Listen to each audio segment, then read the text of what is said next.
Айнұр Жайлаубай қызы, әрқашан жақын болғаныңыз үшін. Қолдауыңыз бен қамқорлығыңыз үшін. Өлшеусіз еңбегіңіз үшін. Тамаша көңіл күйіңіз үшін. Алтын жүрегіңіз аяла алақаныңыз үшін. Қызықты сабақта үшін. Сансыз сабырлығыңыз үшін. Жылы сөздеріңіз үшін.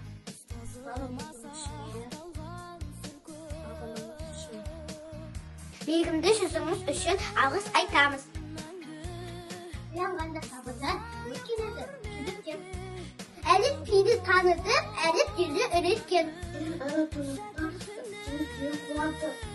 Кірген кезде сыныпқа күлімдеп тек жылатын. Көрсететін жұлдызды. Ұлағатын иесі Айнұр апай біздің. Жақында ақбелі жайтатын сөзіңіз. Анамызда кейді ақышымыз өзіңіз. Аттап бұрадым, биіктерге шығамыз. Айнұр апай ақылшым, бас киімін мың алғыс. Ұстазым құрметтім, қадірмендім. Бас иемін сіздерге. Алғыс айтты. Білімі мен үлгісі мен сосын тапқан. Менің ұстазым Айнұр Жайлаубай қызына мың алғыс. Рахмет сізге, Айнұр Жайлаубай қызы.